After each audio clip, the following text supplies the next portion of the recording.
Yes.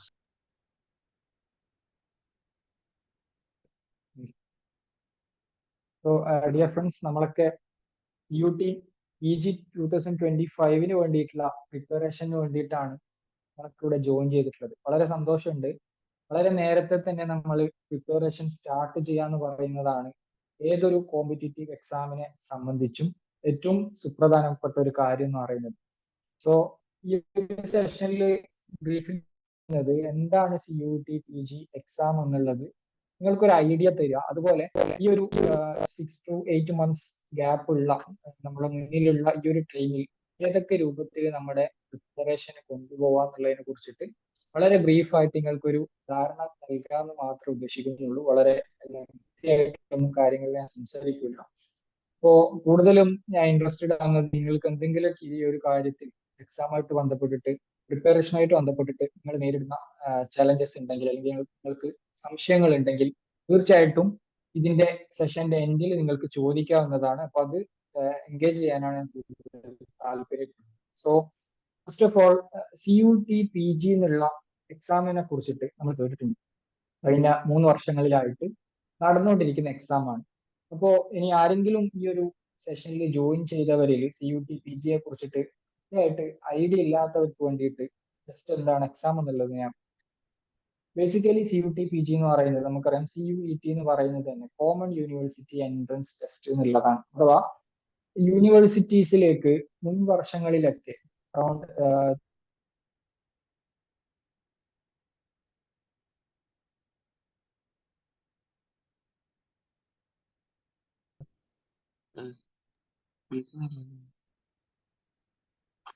ഒരു സൈഡില് CUCET എന്ന് പറഞ്ഞിട്ട് കോമൺ യൂണിവേഴ്സിറ്റി എൻട്രൻസ് ടെസ്റ്റ് ഉണ്ടായിരുന്നു. അത് എല്ലാ സെൻട്രൽ യൂണിവേഴ്സിറ്റീസിനും ഉൾപ്പെടുത്താതെ ഉള്ള ഒരു ടെസ്റ്റ് ആയിരുന്നു.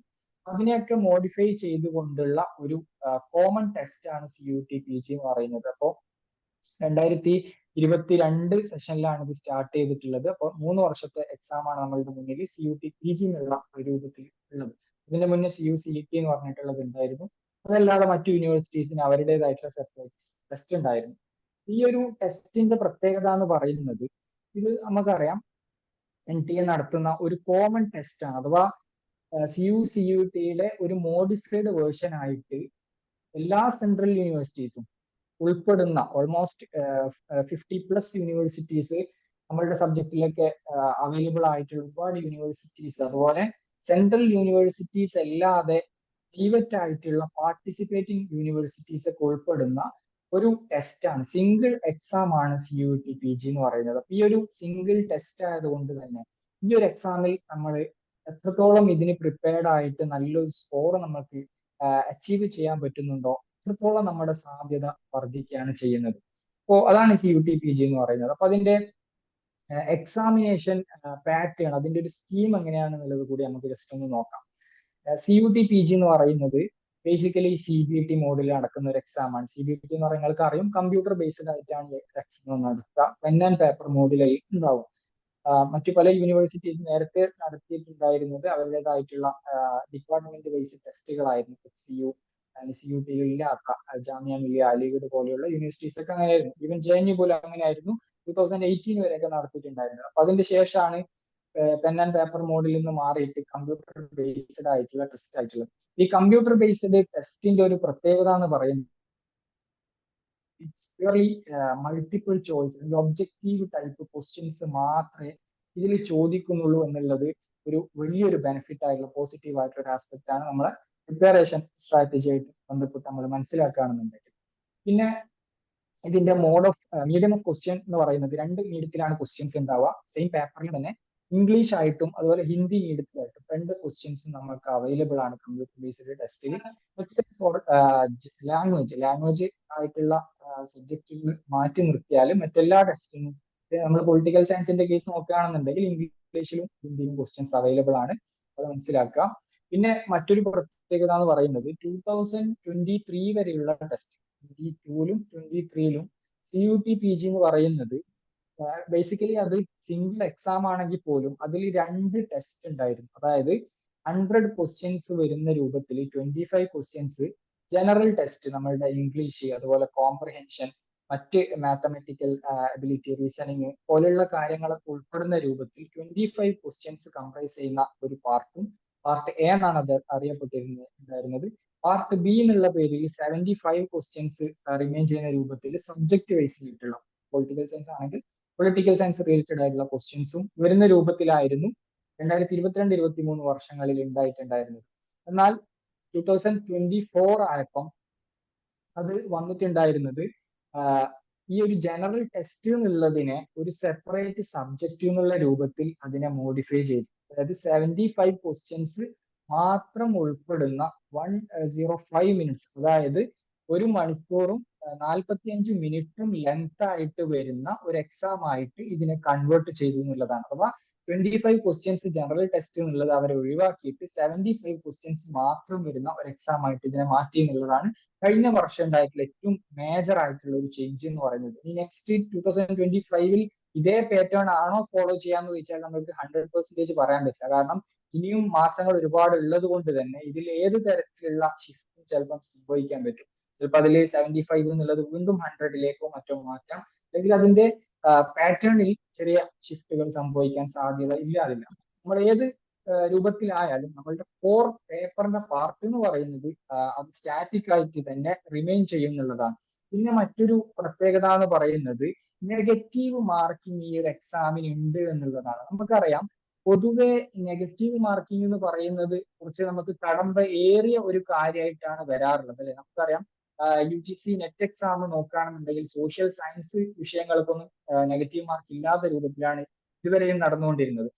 നേരെ മറിച്ച് UGCന്റെ തന്നെ CSIR നെറ്റ് സയൻസ് വിഷയങ്ങൾക്ക് ഉള്ള നെറ്റ് എക്സാം നോക്കുകയാണെന്നുണ്ടെങ്കിൽ അതിൽ നെഗറ്റീവ് മാർക്കിംഗ് ഉണ്ട്. ഇനി നമ്മൾ മറ്റ് സയൻസ് വിഷയങ്ങളുടെ ഒക്കെ എക്സാം ആയിട്ടുള്ള IITന്റെയും മറ്റൊക്കെ എൻട്രൻസ് എക്സാമുകൾ നോക്കുകയാണെങ്കിലും അതിലൊക്കെ നെഗറ്റീവ് മാർക്കിംഗ് ഉണ്ട്. അപ്പം UGC നെറ്റിന്റെ ഒഴിച്ചു നിർത്തിയാൽ ബാക്കി ഓൾമോസ്റ്റ് എല്ലാ എക്സാമിലും NTA നടത്തുന്ന എല്ലാ എക്സാമുകളിലും നെഗറ്റീവ് മാർക്കിംഗ് ഉണ്ട് എന്നുള്ളത് ഒരു പ്രത്യേകതയാണ്. ഇതിന്റെ അർത്ഥം നമ്മളുടെ എക്സാമിന്റെ പ്രിപ്പറേഷനെ ബാധിക്കുമെന്നോ മറ്റു ഏതെങ്കിലുമൊക്കെ തരത്തിൽ നമ്മളുടെ പ്രിപ്പറേഷൻ അത് രൂപത്തിൽ നെഗറ്റീവ് ആസ്പെക്റ്റിൽ വരുന്നു എന്നുള്ളതല്ല നെഗറ്റീവ് മാർക്കിംഗ് ഉദ്ദേശിക്കുന്നത്. നേരെ മറിച്ച് നെഗറ്റീവ് മാർക്കിംഗ് കൂടുന്നതിനനുസരിച്ച്, അതായത് നമ്മളുടെ നെഗറ്റീവ് മാർക്കിങ്ങിന്റെ പോസിബിലിറ്റി അവിടെ വരുന്നതിനനുസരിച്ചിട്ട് നമുക്ക് സ്കോർ ചെയ്യാനുള്ള ഒരു പോസിബിലിറ്റിയും കൂടി നമ്മൾ കണ്ടെത്തേണ്ടതുണ്ട്. അതായത് പ്രിപ്പറേഷൻ നല്ല രൂപത്തിൽ വളരെ സ്ട്രാറ്റജിക്കലി പ്രിപ്പയർ ചെയ്ത ഒരാളെ സംബന്ധിച്ച് നെഗറ്റീവ് മാർക്കിംഗ് എന്ന് പറയുന്നത് അതൊരു ഹെർക്കുലിയൻ ടാസ്ക് എന്നല്ല. എന്ന് പറയുന്നത് നെഗറ്റീവ് മാർക്കിംഗ് ഇൻട്രൊഡ്യൂസ് ചെയ്താൽ അത് പ്രിപ്പയർ ചെയ്ത് എക്സാം അറ്റൻഡ് ചെയ്യുന്ന എല്ലാവരെ സംബന്ധിച്ചും അത് കോമൺ ആണ്. അപ്പൊ നെഗറ്റീവ് മാർക്കിംഗ് ഉള്ളത് കൊണ്ട് കട്ട് ഓഫ് വളരെ ലോ ആവുന്നോ അല്ലെങ്കിൽ കട്ട് ഓഫ് വളരെ കൂടുമെന്നോ പറയുന്നതിൽ ലോജിക്കില്ല. കാരണം ഒരു ക്വസ്റ്റ്യൻ ഇപ്പൊ 4 മാർക്ക് വെച്ച് കിട്ടുന്നുണ്ട്, ഒരു ക്വസ്റ്റ്യന് റോങ് ആണെന്നുണ്ടെങ്കിൽ 1 മാർക്ക് ഡിഡക്ട് ചെയ്യപ്പെടുന്നുണ്ട്. അപ്പൊ അത് പൊതുവെ സംഭവിക്കാന്ന് പറയുന്നത് നെഗറ്റീവ് മാർക്കിംഗ് ഉള്ളത് കൊണ്ട് ആൾക്കാർ ക്വസ്റ്റ്യൻ അറ്റൻഡ് ചെയ്യുന്നത്, ഇപ്പം 75 ക്വസ്റ്റ്യൻസ് ആണെങ്കിൽ 75 ക്വസ്റ്റ്യൻസ് പൂർണ്ണമായിട്ടും അറ്റൻഡ് ചെയ്യുന്നതിൽ ചിലപ്പോൾ അത് ഒഴിവാക്കാമെങ്കിൽ പോലും അതിന്റെ കട്ട് ഓഫ് പൊതുവെ വളരെ ബാലൻസ്ഡ് ആയിട്ടാണ് ഉണ്ടാവുക. അപ്പോ 75 ക്വസ്റ്റ്യൻസും അറ്റൻഡ് ചെയ്യുന്നവർ വളരെ കുറവായിരിക്കും. എന്നാലും അതിന്റെ കട്ട് ഓഫ് വരുമ്പോൾ ഓവറോൾ പറയുന്നത് എന്തായിരിക്കും, എല്ലാവർക്കും ബാലൻസ്ഡ് ആയിട്ടുള്ള കട്ട് ഓഫ് ആണ് ഉണ്ടാവുക. അതുകൊണ്ട് നെഗറ്റീവ് മാർക്കിംഗ് എന്നുള്ളത് എക്സാമിന്റെ ഞാൻ മനസ്സിലാക്കുന്നത് പ്രിപ്പയർ ചെയ്ത് പോയ ഒരാളെ സംബന്ധിച്ച് അതിന്റെ സാധ്യത വർദ്ധിപ്പിക്കുകയാണ് ചെയ്യുന്നത്. കാരണം വളരെ കോൺഫിഡന്റോട് കൂടി ഈ 75 ക്വസ്റ്റ്യൻസും അറ്റൻഡ് ചെയ്യാനുള്ള ഒരു സാധ്യത പ്രിപ്പയർ ചെയ്ത് പോയവരെ സംബന്ധിച്ച് ഉണ്ട് എന്നുള്ളതാണ്. റൈറ്റ്. നെക്സ്റ്റ് നമ്മൾ CUT PG കുറിച്ച് പറഞ്ഞു. എന്തുകൊണ്ടാണ് നമ്മൾ CUT PG ഒക്കെ എഴുതിയിട്ട് ഈ ഒരു കോമ്പറ്റീറ്റീവ് ആയിട്ടുള്ള ഓൾ ഇന്ത്യ ലെവലിൽ നടക്കുന്ന ഒരു എൻട്രൻസ് ടെസ്റ്റ് എഴുതിയിട്ട് നമ്മൾ നെക്സ്റ്റ് ലെവലിലേക്ക് മൂവ് ചെയ്യേണ്ടതെന്നുള്ള ഒരു ക്വസ്റ്റ്യൻ ആണ് അല്ലെ. അപ്പൊ നമുക്കറിയാം സെൻട്രൽ യൂണിവേഴ്സിറ്റീസ് എന്ന് പറയുന്നത് ഇന്ത്യയിലെ പാർലമെന്റ് ആക്ട് പ്രകാരം കൊണ്ടുവന്നിട്ടുള്ള വളരെ പ്രധാനപ്പെട്ട ഹയർ എഡ്യൂക്കേഷൻ ഇൻസ്റ്റിറ്റ്യൂട്ടുകളാണ്. നമുക്കറിയാം നമ്മുടെ നാട്ടിൽ തന്നെ ഒരുപാട് ഇൻസ്റ്റിറ്റ്യൂട്ടുകൾ ഉണ്ട്. സ്റ്റേറ്റ് യൂണിവേഴ്സിറ്റീസ് ഉണ്ട്, അതുപോലെ അഫിലിയേറ്റഡ് സ്റ്റേറ്റ് യൂണിവേഴ്സിറ്റീസിൽ അഫിലിയേറ്റഡ് ആയിട്ടുള്ള ഒരുപാട് കോളേജസ് ഉണ്ട്. അപ്പൊ അവിടെയൊക്കെ നമുക്ക് PG ചെയ്യാൻ പറ്റും. പക്ഷെ എന്നിട്ട് പോലും സെൻട്രൽ യൂണിവേഴ്സിറ്റീസ് എന്ന് പറഞ്ഞുകൊണ്ട് നമ്മൾ എന്തിനാണ് മറ്റ് സംസ്ഥാനങ്ങളിലുള്ള കേരളത്തിലുണ്ട് അതല്ലാതെ മറ്റ് സംസ്ഥാനങ്ങളിൽ ഡൽഹിയിലും ഹൈദരാബാദിലൊക്കെ പോയിട്ട് പഠിക്കുന്നു എന്നുള്ളത് ഒരു ക്വസ്റ്റ്യൻ ആണല്ലോ. നമുക്ക് അതിന് കൃത്യമായിട്ടുള്ള ആൻസർ ഉണ്ട്. ഒന്നാമത്തെ ഏറ്റവും പ്രധാനപ്പെട്ട ഒരു ഘടകം എന്ന് പറയുന്നത് ഈ CUT PG ഒക്കെ എഴുതി ഇത്രയും മന്ത് എക്സ്റ്റെൻഡ് ചെയ്യുന്ന പ്രിപ്പറേഷൻ ഒക്കെ ചെയ്തിട്ട് നമ്മൾ പോകുന്നത് വെറുതെ അല്ല. കാരണം അവിടെ എക്സിസ്റ്റ് ചെയ്യുന്ന അക്കാഡമിക് എൻവിയോൺമെന്റ്, അവിടെയുള്ള അറ്റ്മോസ്ഫിയർ എന്ന് പറയുന്നത് വളരെ ആകർഷകമായിട്ടുള്ള അറ്റ്മോസ്ഫിയർ ആണ്. അഥവാ നമുക്ക് എക്സ്പോഷർ എന്ന് പറയുന്ന ഒരു കാര്യമാണ് നമ്മുടെ ലൈഫിലൊക്കെ നമുക്ക് വേണ്ടത്. നമ്മൾ ഒരു കരിയർ ഓറിയന്റഡ് ആയിട്ട് നമ്മൾ കാര്യങ്ങൾ പഠിച്ചിട്ട് ഒരു ജോബ് മാർക്കറ്റിലേക്ക് നമ്മൾ പോകുമ്പോൾ നമ്മൾക്ക് അവിടെ പിടിച്ചു നിൽക്കണം എന്നുണ്ടെങ്കിൽ നമുക്ക് എല്ലാ സമയത്തും വേണ്ടത് ഒരു എക്സ്പോഷർ ആണ്. അപ്പൊ അത് പഠനകാലത്ത് തന്നെ കൃത്യമായിട്ട് നമ്മൾക്ക് എക്സ്പോഷർ കിട്ടുകയാണെങ്കിൽ നമ്മൾ പറയാറുണ്ടല്ലോ ഒരു ഫയർ ഉള്ളിലുണ്ടെങ്കിൽ നമുക്ക് വളരാൻ പറ്റും എന്നുള്ളതാണ്. അപ്പൊ അത് നമ്മളെ നാട്ടിലുള്ള ഏതെങ്കിലും ഒരു കോളേജിൽ നമ്മൾ പഠിക്കുമ്പം അവിടെ നമ്മൾക്ക് സ്കോപ്പ് ഇല്ല അല്ലെങ്കിൽ വളരാൻ കഴിയില്ല എന്നുള്ളതല്ല അതിന്റെ അർത്ഥം. നേരെ മറിച്ച് നമ്മളുടെ ഒന്നിച്ചുള്ള ആൾക്കാരൊക്കെ വളരെ മോട്ടിവേറ്റഡ് ആയിട്ട് വളരെ പോസിറ്റീവ് എനർജിയോട് കൂടി അവര് പ്രിപ്പയർ ചെയ്യുകയും അവരുടെ ഡിഫറെന്റ് ആയിട്ടുള്ള സ്കില്ലിനെ അവര് മോൾഡ് ചെയ്ത് എടുക്കുകയൊക്കെ ചെയ്യുന്നത് നമ്മൾ നേരിട്ട് കാണുമ്പോൾ ആ ഒരു അറ്റ്മോസ്ഫിയറും എക്സ്പോഷറും നമുക്ക് കിട്ടുമ്പോൾ തീർച്ചയായിട്ടും നമുക്ക് ഡെവലപ്പ് ചെയ്യാൻ പറ്റും എന്നുള്ളതാണ് സെൻട്രൽ യൂണിവേഴ്സിറ്റീസിൽ പഠിക്കുന്നതിന്റെ ഒരു പ്രത്യേകത എന്ന് പറയുന്നത്. പിന്നെ മറ്റൊരു പ്രധാനപ്പെട്ട ഏറ്റവും അട്രാക്റ്റീവ് ആയിട്ടുള്ള ഒരു ഫാക്ടർ എന്ന് പറയുന്നത് നമ്മൾക്ക് കിട്ടുന്ന ഫാക്കൽറ്റീസ് ആണ്. നമുക്കറിയാം ഓരോ സബ്ജക്റ്റിലും എക്സ്പേർട്ടുകൾ ഉണ്ടാവും. As A political science students നമ്മൾ പൊളിറ്റിക്കൽ സയൻസിൽ പഠിക്കുന്ന ഡിഫറെന്റ് ആയിട്ടുള്ള പുസ്തകങ്ങൾ ഓതർ ചെയ്തിട്ടുള്ള ഇത്തരത്തിലുള്ള പുസ്തകങ്ങളൊക്കെ കോ ഓതർ ചെയ്തിട്ടുള്ള ആൾക്കാരാണ് നമുക്ക് പ്രൊഫസേഴ്സും അസിസ്റ്റന്റ് പ്രൊഫസേഴ്സ് ഒക്കെ ആയിട്ട് സെൻട്രൽ യൂണിവേഴ്സിറ്റീസിൽ അവൈലബിൾ ആവാം. അപ്പൊ അവരുടെ ഡയറക്റ്റ് ആയിട്ട് ഇത്തരത്തിലുള്ള ഓതേഴ്സ് ആയിട്ടുള്ള റെപ്യൂട്ടഡ് ആയിട്ടുള്ള നമ്മളുടെ സബ്ജക്റ്റിൽ എക്സ്പേർട്ട് ആയിട്ടുള്ള ഫാക്കൽറ്റീസിന്റെ തന്നെ ക്ലാസ്സുകൾ അവരുടെ മുന്നിൽ നിന്ന് നമുക്ക് കിട്ടാന്ന് പറയുന്നത് അതായത് വളരെ മോട്ടിവേറ്റഡ് ആയിട്ടുള്ള ഒരു കാര്യമായിരിക്കും.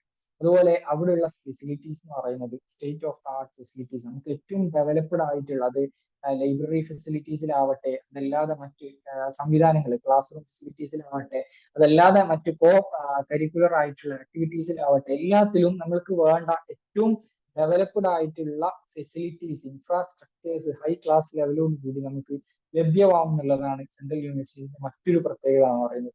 പിന്നെ സെൻട്രൽ യൂണിവേഴ്സിറ്റീസിൽ നമ്മൾ പോയി പഠിക്കുമ്പം നമ്മൾ നാട്ടിൽ നിന്ന് പഠിക്കുന്നതും അല്ലെങ്കിൽ ഏതെങ്കിലുമൊക്കെ കോളേജുകളിൽ ജസ്റ്റ് ജോയിൻ ചെയ്ത് ഒരു ഫോർ നെയിം സേക്ക് ഒരു ഡിഗ്രി കരസ്ഥമാക്കുന്നത് അല്ലെങ്കിൽ ഒരു PG കരസ്ഥമാക്കുന്നതിലപ്പുറത്ത് നമുക്ക് പഠന കാലയളവിൽ തന്നെ നല്ലൊരു സ്കോളർഷിപ്പോട് കൂടി പഠിക്കാൻ പറ്റും എന്നുള്ളത് സെൻട്രൽ യൂണിവേഴ്സിറ്റീസിന്റെ ഒരു മറ്റൊരു പ്രത്യേകതയാണ്.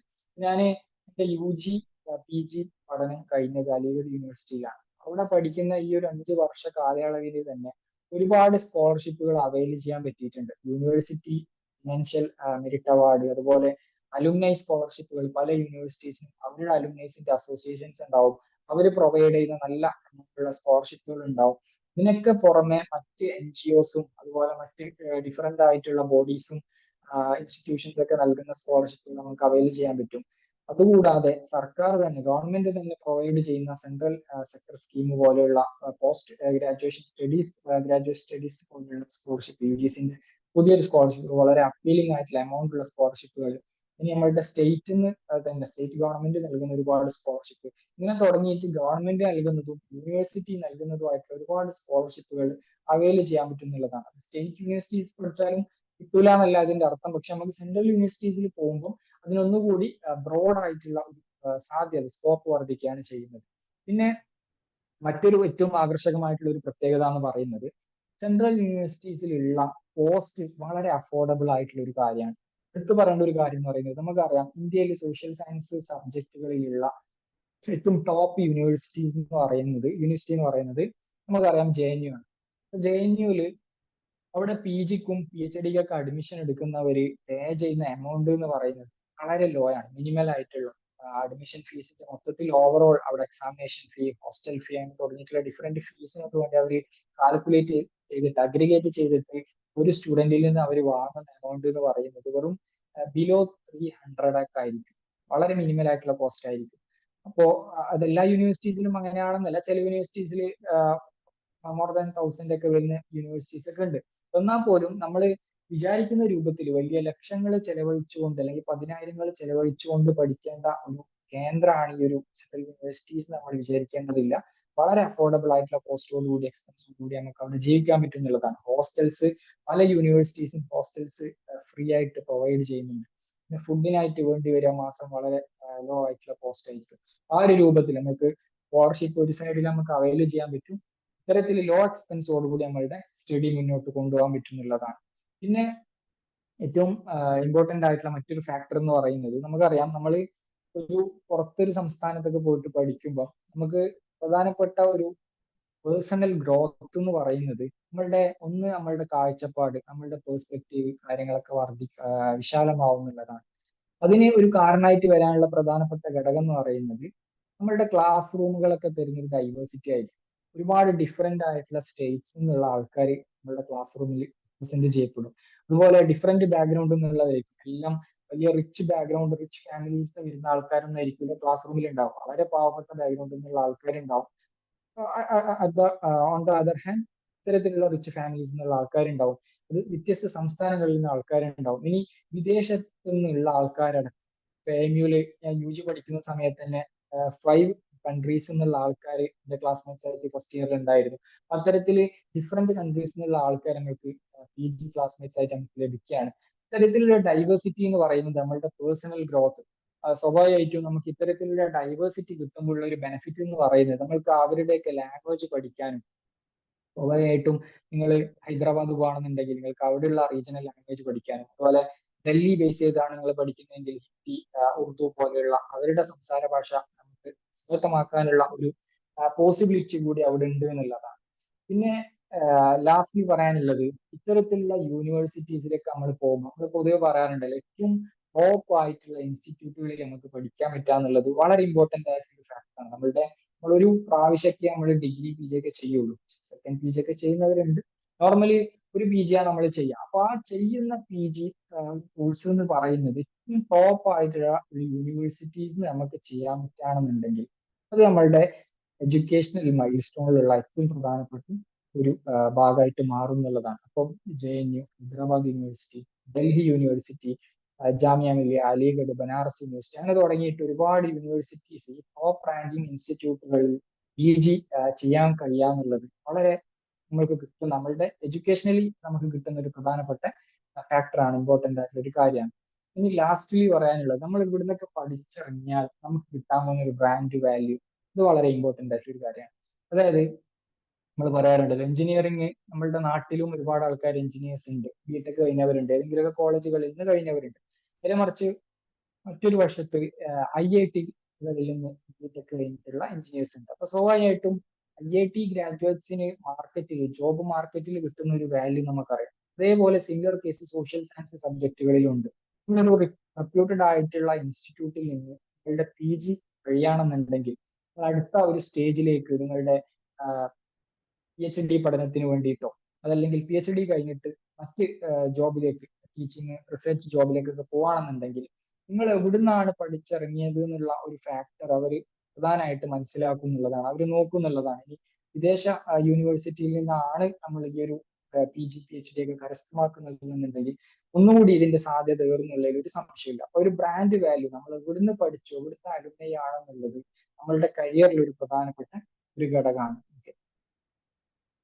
സോ ഇത്രയാണ് പൊളിറ്റിക്കൽ സെൻട്രൽ യൂണിവേഴ്സിറ്റീസിനെ കുറിച്ചിട്ട് ബ്രോഡ്ലി പറയാനുള്ളത്. ഇനി നമുക്ക് നമ്മളുടെ സബ്ജക്റ്റിലേക്ക് വരികയാണെന്നുണ്ടെങ്കിൽ സെൻട്രൽ യൂണിവേഴ്സിറ്റീസ് എന്ന് പറയുന്നത് നമുക്ക് ഓൾമോസ്റ്റ് മനസ്സിലായല്ലോ എന്താണ് അവിടുത്തെ ഒരു പ്രത്യേകത കാര്യങ്ങൾ എന്നൊക്കെ. അപ്പോൾ പൊളിറ്റിക്കൽ സയൻസ് എന്നുള്ള ഒരു സബ്ജക്റ്റ് ഓൾമോസ്റ്റ് എല്ലാ സെൻട്രൽ യൂണിവേഴ്സിറ്റീസും പ്രൊവൈഡ് ചെയ്യുന്ന ഒരു സബ്ജക്റ്റ് ആണ്. ഒരു കൺവെൻഷനൽ ആയിട്ടുള്ള സബ്ജക്റ്റ് ആണ് പൊളിറ്റിക്കൽ സയൻസ് എന്ന് പറയുന്നത്. പൊളിറ്റിക്കൽ സയൻസ് എന്നുള്ളത് ഒരു ജനറൽ സബ്ജക്റ്റ് ആണ്. അപ്പൊ അതിൽ തന്നെ ഒരുപാട് സബ് ഡിസിപ്ലിൻസ്, വേരിയൻസ് വരുന്നുണ്ട്. അപ്പം പൊളിറ്റിക്കൽ സയൻസ് ജനറൽ സബ്ജക്ട് തന്നെ പല യൂണിവേഴ്സിറ്റീസും പ്രൊവൈഡ് ചെയ്യുന്നുണ്ട്. അതിന്റെ പുറമെ പൊളിറ്റിക്കൽ സയൻസിന്റെ സബ് ഡിസിപ്ലിൻസ് ആയിട്ടുള്ള international relations, foreign policy, diplomacy പോലെയുള്ള കാര്യങ്ങളൊക്കെ ബേസ് ചെയ്തുകൊണ്ടുള്ള ഇന്റർനാഷണൽ റിലേഷൻസ് സബ്ജക്ട് അവൈലബിൾ ആണ്. ഇപ്പൊ JNU നോക്കുകയാണെന്നുണ്ടെങ്കിൽ JNU 3 സബ്ജക്റ്റുകളാണ് ഉള്ളത്. പൊളിറ്റിക്കൽ സയൻസ് ഉണ്ട്, പൊളിറ്റിക്കൽ സയൻസ് പൊളിറ്റിക്സ് വിത്ത് IR എന്നുള്ള സബ്ജക്ട് ഉണ്ട്, IR ആൻഡ് ഏരിയ സ്റ്റഡീസ് എന്നുള്ള സബ്ജക്ട് ഉണ്ട്. അപ്പോൾ ഈ ഒരു ഡിഫറെന്റ് ആയിട്ടുള്ള സബ്ജക്റ്റുകൾ പല യൂണിവേഴ്സിറ്റീസിന് അവരുടേതായിട്ടുള്ള പ്രത്യേകത ഉണ്ടാവും. ജാമിയ മില്ലിയ, അലിഗഡിലൊക്കെ ആണെങ്കിൽ political science, IR, public administration, human rights, west Asian studies അങ്ങനെ തുടങ്ങിയിട്ടുള്ള ഏരിയ സ്റ്റഡീസ് അവൈലബിൾ ആണ്. പിന്നെ ഏരിയസ് പബ്ലിക് അഡ്മിനിസ്ട്രേഷൻ എല്ലാ യൂണിവേഴ്സിറ്റീസിലും അവൈലബിൾ ആയിരിക്കില്ല, ചില സെൻട്രൽ യൂണിവേഴ്സിറ്റീസ് അത് പ്രൊവൈഡ് ചെയ്യുന്നുണ്ട്. ഏരിയ സ്റ്റഡീസും ഈ പറഞ്ഞതുപോലെ സൗത്ത് ഏഷ്യൻ സ്റ്റഡീസ് പോണ്ടിച്ചേരി യൂണിവേഴ്സിറ്റിയിൽ അവൈലബിൾ ആണ്. അതുപോലെ വെസ്റ്റ് ഏഷ്യൻ സ്റ്റഡീസ് AMUലും ജാമിയ മില്ലിയയിലും ഉണ്ട്. പിന്നെ ഈ വർഷം നെക്സ്റ്റ് 25 അക്കാഡമിക് ഇയർ മുതൽ JNU കൂടി വെസ്റ്റ് ഏഷ്യൻ സ്റ്റഡീസിന്റെ PG ഇംപ്ലിമെന്റ് ചെയ്യുന്നുള്ള ഒരു ന്യൂസ് കണ്ടിരുന്നു. അതിന്റെ ഒഫീഷ്യലി അത് വന്നിട്ടില്ല. ആ ഒരു സാധ്യതയുണ്ട്. അതുപോലെ public policy and governance. Public policy എന്ന് പറയുന്നത് പബ്ലിക് അഡ്മിനിസ്ട്രേഷന്റെ തന്നെ ഒരു പ്രധാനപ്പെട്ട ഒരു ഫീൽഡാണ് പബ്ലിക് പോളിസി എന്ന് പറയുന്നത്. അപ്പൊ അതിൽ ഇൻട്രസ്റ്റ് ഉള്ളവരെ സംബന്ധിച്ച് അതിൽ PG ചെയ്യാൻ വേണ്ടിയിട്ട് പബ്ലിക് പോളിസി ആൻഡ് ഗവേണൻസ് എന്ന പേരിൽ അത് ഡിഫറെന്റ് യൂണിവേഴ്സിറ്റീസിലേക്ക് പോകുമ്പം അവരുടേതായിട്ടുള്ള ചെറിയ ചേഞ്ച് സബ്ജക്റ്റിന്റെ പേരിൽ ഉണ്ടാവും. പക്ഷെ ബ്രോഡലി അതിൽ ഉൾപ്പെടുന്ന കണ്ടന്റ്, തീം, സിലബസ് എന്നൊക്കെ പറയുന്നത് ഓൾമോസ്റ്റ് സിമിലർ ആയിരിക്കും. പിന്നെ ഹ്യൂമൻ റൈറ്റ്സ് എന്ന് പറയുന്നതും പ്രധാനപ്പെട്ട ഒരു വേരിയന്റ് ആണ്. ഇത്തരത്തിൽ പൊളിറ്റിക്കൽ സയൻസ് പഠിക്കാൻ താല്പര്യമുള്ള ആൾക്കാരെ സംബന്ധിച്ച് തന്നെ ഒരുപാട് വേരിയൻസ് ഇതിൽ ഉൾപ്പെടാതെ വീണ്ടും വളരെ മൈന്യൂട്ട് ആയിട്ടുള്ള, വളരെ ഒന്നുകൂടി ഫോക്കസ്ഡ് ആയിട്ടുള്ള ഡിസിപ്ലിൻസ് പൊളിറ്റിക്കൽ സയൻസ് ഗ്രാജുവേറ്റ്സിനെ സംബന്ധിച്ച് PG ചെയ്യാൻ പറ്റുന്നുള്ളതാണ്. ഓക്കെ, ഇനി പൊളിറ്റിക്കൽ സയൻസിന്റെ എക്സാമിനെ കുറിച്ച് പറയുകയാണെന്നുണ്ടെങ്കിൽ CUT PGയിൽ HUQP18 എന്നാണ് പൊളിറ്റിക്കൽ സയൻസിന്റെ കോഡ്. നിലവിൽ ഉള്ള ട്രെൻഡ് വെച്ചിട്ടാണ് ഞാൻ ഈ കാര്യങ്ങൾ പറയുന്നത്. നെക്സ്റ്റ് CUT 25ലേക്ക് ഏതെങ്കിലുമൊക്കെ തരത്തിൽ ഇതിൽ ചേഞ്ച് സംഭവിച്ചേക്കാം. എന്നാലും നിലവിലുള്ള ഒരു പോസിബിലിറ്റി, ഞങ്ങളുടെ മുന്നിലുള്ള കാര്യങ്ങൾ വെച്ചിട്ട് നമുക്ക് തീർച്ചയായിട്ടും പ്രിപ്പറേഷൻ സ്റ്റാർട്ട് ചെയ്യാൻ പറ്റും. ഇതിലാരും ആശങ്കപ്പെടേണ്ടതില്ല. ഇപ്പൊ പൊളിറ്റിക്കൽ സയൻസ് എന്ന് പറയുന്ന ഈ ഒരു പേപ്പർ അത് ഡിഫറെന്റ് ആയിട്ടുള്ള നേരത്തെ പറഞ്ഞ IR, public administration, area studies, human rights അങ്ങനെ തുടങ്ങിയിട്ട് ഡിഫറെന്റ് സബ്ജക്റ്റിന് വേണ്ടിയിട്ടുള്ള കോമൺ എക്സാം ആണ്. ഇത് നിങ്ങൾ കൃത്യമായിട്ട് മനസ്സിലാക്കുക. ഈ ഒരു സെഷനിൽ ഇപ്പൊ IRൽ ഇൻട്രസ്റ്റഡ് ആയിട്ടുള്ള ആൾക്കാരുണ്ടാവാം, അല്ലെങ്കിൽ മറ്റ് നേരത്തെ സൂചിപ്പിച്ച ഡിസിപ്ലിൻസിൽ ഇൻട്രസ്റ്റഡ് ആയിട്ടുള്ള ആൾക്കാരുണ്ടാവാം. നിങ്ങളെ സംബന്ധിച്ച് നിലവിലുള്ള ട്രെൻഡ് പ്രകാരം നിങ്ങൾക്ക് ഒറ്റ എക്സാം മാത്രമേ ക്ലിയർ ചെയ്യേണ്ടതായിട്ടുള്ളൂ. പൊളിറ്റിക്കൽ സയൻസ് എന്നുള്ള ഈ ഒരു എക്സാം ആണ്. ഈ ഒരു എക്സാമിന്റെ സിലബസ് എന്ന് പറയുന്നത് ഏറ്റവും പ്രധാനപ്പെട്ട ഒരു പാർട്ട് എന്ന് പറയുന്നത് പൊളിറ്റിക്കൽ ഫിലോസഫിയാണ്. ഇതിൽ വെസ്റ്റേൺ പൊളിറ്റിക്കൽ ഫിലോസഫി ഉണ്ട്, ഇന്ത്യൻ പൊളിറ്റിക്കൽ ഫിലോസഫി ഉണ്ട്. അപ്പോൾ അതിൽ ഡിഫറെന്റ് ആയിട്ടുള്ള സ്കോളേഴ്സ്, തിങ്കേഴ്സിന്റെ ഒക്കെ പേര് നിങ്ങൾക്ക് കാണാൻ പറ്റും. എല്ലാവരും പേര് ഞാൻ വായിക്കുന്നില്ല. ഇത് 2 യൂണിറ്റ് പ്രധാനപ്പെട്ട പാർട്ട് ഉണ്ട്. അതുപോലെ പൊളിറ്റിക്കൽ തിയറി, നിങ്ങൾ ഗ്രാജുവേഷൻ പൊളിറ്റിക്കൽ സയൻസിൽ തന്നെ ചെയ്തവരാണെന്നുണ്ടെങ്കിൽ ഈ പറയുന്ന യൂണിറ്റുകളെ കുറിച്ചൊക്കെ ഉള്ള ഓൾമോസ്റ്റ് ഐഡിയ നിങ്ങൾക്ക് കിട്ടിയിട്ടുണ്ടാവും. നിങ്ങൾ ഗ്രാജുവേഷനിൽ പഠിച്ച കാര്യങ്ങളൊക്കെ തന്നെയാണ്. പൊളിറ്റിക്കൽ തിയറി എന്ന് പറയുന്നതും വളരെ ഇമ്പോർട്ടന്റ് ആയിട്ടുള്ള ഒരു യൂണിറ്റ് ആണ്. പിന്നെ ഇന്റർനാഷണൽ റിലേഷൻസ് എന്ന് പറഞ്ഞിട്ട് ഇന്റർനാഷണൽ റിലേഷൻസിന്റെ തിയറീസ്, റിയലിസം, ലിബറലിസം, കൺസ്ട്രക്റ്റിവിസം എന്നൊക്കെ പറഞ്ഞിട്ടുള്ള തിയറീസ് വരുന്ന പാർട്ട് ഉണ്ട്. അതുപോലെ കോൾഡ് വാറുമായിട്ട് ബന്ധപ്പെട്ടിട്ടും പിന്നെ ഡിഫറെന്റ് ആയിട്ടുള്ള ഇന്റർനാഷണൽ ഓർഗനൈസേഷൻസ് ഉണ്ട്, UN പോലെയുള്ള ഓർഗനൈസേഷൻസ്, അതുപോലെ റീജിയണൽ ആയിട്ടുള്ള സാർക്ക്, ആസിയാൻ, EU പോലെയുള്ള ഓർഗനൈസേഷൻസ് അങ്ങനെ തുടങ്ങിയിട്ടുള്ള കാര്യങ്ങളെ കുറിച്ചിട്ട്. പിന്നെ ഇന്ത്യൻ ഫോറിൻ പോളിസി എന്ന് പറഞ്ഞിട്ട് സെപ്പറേറ്റ് ഒരു യൂണിറ്റ് ഇല്ലെങ്കിൽ പോലും ഇന്ത്യൻ ഫോറിൻ പോളിസിയുമായിട്ട് ബന്ധപ്പെട്ടിട്ട് ചൈന, പാകിസ്ഥാൻ, US, റഷ്യ പോലെയുള്ള പ്രധാനപ്പെട്ട കൺട്രീസുമായിട്ട് ബന്ധപ്പെട്ടിട്ടുള്ള ഫോറിൻ പോളിസിയായിട്ട് ബന്ധപ്പെട്ടിട്ടുള്ള IRന്റെ ഭാഗമായിട്ട് വരുന്നു. ഇനി മറ്റൊരു പ്രധാനപ്പെട്ട ഒരുപാട് ക്വസ്റ്റ്യൻസ് ചോദിക്കുന്ന സിലബസിൽ തന്നതിൽ വെച്ചിട്ട് കുറച്ചുകൂടി ലെങ്തി ആയിട്ടുള്ള ഒരു യൂണിറ്റ് കൂടിയാണ് ഇന്ത്യൻ ഗവൺമെന്റ് ആൻഡ് പൊളിറ്റിക്സ് എന്ന് പറയുന്നത്. അതില് കോൺസ്റ്റിറ്റ്യൂഷനുമായിട്ട് ബന്ധപ്പെട്ടിട്ട് അതിന്റെ പ്രൊവിഷൻസ്, അതുപോലെ ഡിഫറെന്റ് ആയിട്ടുള്ള ഇന്ത്യയിലുള്ള കോൺസ്റ്റിറ്റ്യൂഷണൽ ബോഡീസ്, പിന്നെ പാർലമെന്റ്, അതുപോലെ different position, prime minister, president, chief minister പോലെയുള്ള ഡിഫറെന്റ് പൊസിഷൻസിനെ കുറിച്ചൊക്കെയുള്ള വളരെ ഡീറ്റെയിൽഡ് ആയിട്ടുള്ള ക്വസ്റ്റ്യൻസ് തന്നെ കഴിഞ്ഞ വർഷങ്ങളിലൊക്കെ ചോദിച്ചിട്ടുണ്ട്. ആ ഒരു യൂണിറ്റ് വളരെ പ്രധാനപ്പെട്ട ഒരു യൂണിറ്റ് ആണ്. പിന്നെ കമ്പാരറ്റീവ് പൊളിറ്റിക്സ് ആൻഡ് ഗവൺമെന്റ് എന്നുള്ള പേരിൽ പൊളിറ്റിക്കൽ കൾച്ചർ പോലെയുള്ള ഡിഫറെന്റ് ആയിട്ടുള്ള പൊളിറ്റിക്കൽ കോൺസെപ്റ്റ്സ്, കമ്പാരറ്റീവ് പൊളിറ്റിക്സിലുള്ള കോൺസെപ്റ്റ്സിനെ കുറിച്ചിട്ടും ഡിഫറെന്റ് സിസ്റ്റം, ഇലക്ട്രൽ സിസ്റ്റം, അതുപോലെ ടൈപ്സ് ഓഫ് റെജീം പോലെയുള്ള കാര്യങ്ങളെ കുറിച്ചിട്ടും കമ്പാരറ്റീവ് പൊളിറ്റിക്സ് പറയുന്നുണ്ട്. കമ്പാരറ്റീവ് പൊളിറ്റിക്സ് എന്ന് പറയുന്നത് അത്ര ഡീറ്റെയിൽഡ് ആയിട്ട് സിലബസിൽ കൊടുത്തിട്ടില്ലെങ്കിൽ പോലും ആ ഒരു 4-5 സബ് ആയിട്ട് കൊടുത്തിട്ടുള്ള പോയിന്റ്സ് ബേസ് ചെയ്തുകൊണ്ട് തന്നെ ഒരുപാട് ക്വസ്റ്റ്യൻസ് ലാസ്റ്റ് ഇയേഴ്സിലൊക്കെ ചോദിച്ചിട്ടുണ്ട് എന്നുള്ളതാണ്. പിന്നെ പബ്ലിക് പോളിസീസ് ഇൻ ഇന്ത്യ എന്ന് പറഞ്ഞിട്ട് അതിന്റെ മോഡൽസ്, പ്രോസസ്സ്, ടൈപ്സ് എന്നുള്ള രൂപത്തിൽ ഒരു യൂണിറ്റ് ഉണ്ട്. പിന്നെ general issues of contemporary relevance എന്നുള്ള പേരിൽ ഇതിൽ ഗ്ലോബൽ ജസ്റ്റിസും നാഷണാലിസം, ക്ലൈമറ്റ് ചേഞ്ചും ഈ 3 കാര്യങ്ങളാണ് പർട്ടിക്കുലർലി അവർ മെൻഷൻ ചെയ്തിട്ടുള്ളത്. ഇത് ബേസ് ചെയ്തുകൊണ്ടിട്ടുള്ള ക്വസ്റ്റ്യൻസും ഉണ്ട്. അപ്പൊ ഒരു ബ്രോഡലി അതൊരു കറണ്ട് അഫയേഴ്സ് രൂപത്തിലും ആവാം. പിന്നെ തിയറിറ്റിക്കൽ, ഗ്ലോബൽ ജസ്റ്റിസ്, നാഷണാലിസത്തിന്റെ ഒക്കെ തിയറിറ്റിക്കൽ സൈഡിലുള്ള ക്വസ്റ്റ്യൻസും അതിൽ നിന്ന് ചോദ്യങ്ങൾ വരാറുണ്ട്. ഓക്കെ, ഇനി ഈ ഒരു ബ്രോഡായിട്ടുള്ള സിലബസിനെ കവർ ചെയ്യുന്നതിന് വേണ്ടിയിട്ട് നമുക്ക് ഉപയോഗപ്പെടുത്താൻ പറ്റുന്ന പുസ്തകങ്ങൾ ഏതൊക്കെയാണ്, സ്റ്റാൻഡേർഡ് ആയിട്ട് കോമൺ ആയിട്ട് ആൾക്കാർ ഉപയോഗപ്പെടുത്തുന്ന പുസ്തകങ്ങൾ ഏതൊക്കെയാന്നുള്ളതാണ്. പൊളിറ്റിക്കൽ തിയറിക്ക് വേണ്ടിയിട്ട് പ്രധാനമായിട്ട് ഉപയോഗപ്പെടുത്താൻ പറ്റിയ നല്ലൊരു പുസ്തകം എന്ന് പറയുന്നത് ആൻഡ്രൂ ഹേവിഡിന്റെ പൊളിറ്റിക്കൽ തിയറി ആൻഡ് ഇൻട്രൊഡക്ഷൻ, അതുപോലെ രാജീവ് ഭാർഗവയുടെ പൊളിറ്റിക്കൽ തിയറി, OP ഗോപയുടെ ഇൻട്രൊഡക്ഷൻ ടു പൊളിറ്റിക്കൽ തിയറി. ഈ 3 പുസ്തകങ്ങൾ വളരെ ബേസിക് ആയിട്ട് UG ലെവലിൽ തന്നെ നമ്മൾ റെഫർ ചെയ്യുന്ന പുസ്തകങ്ങളാണ്. ഇത് മാത്രമേ റെഫർ ചെയ്യാൻ പറ്റുള്ളൂ, അല്ലെങ്കിൽ ഈ ഒരു 3 പുസ്തകത്തിൽ എല്ലാ കാര്യങ്ങളും ഇതുമായിട്ട് ബന്ധപ്പെട്ടിട്ട് ഓൾമോസ്റ്റ് ഡൺ ആണ് എന്നുള്ളത് ഞാൻ പറയുന്നില്ല. കാരണം ക്വസ്റ്റ്യൻസ് നമുക്ക് അറിയാം, ഓരോ വർഷവും ക്വസ്റ്റ്യൻസ് ചോദിക്കുന്ന ട്രെൻഡ്, അതിന്റെ പാറ്റേൺ മാറിക്കൊണ്ടിരിക്കും. അപ്പൊ അതിനനുസരിച്ചിട്ട് നമ്മളുടെ പ്രിപ്പറേഷനിലും വളരെ ഡൈനാമിക് ആയിട്ട് നമുക്ക് ചേഞ്ച് ചെയ്യാൻ പറ്റണം, അത് അബ്സോർബ് ചെയ്യാൻ പറ്റും. അപ്പൊ ആ ഒരു രൂപത്തിൽ കേവലം ഇതിന്റെ ബേസിക് നോളജ് മനസ്സിലാക്കുന്നതിന് വേണ്ടിയിട്ട് ഉപയോഗപ്പെടുത്താൻ പറ്റിയ സ്റ്റാൻഡേർഡ് ബുക്സ് എന്നുള്ള അർത്ഥത്തിലാണ് ഞാൻ ഇവിടെ ആഡ് ചെയ്തിട്ടുള്ളത്.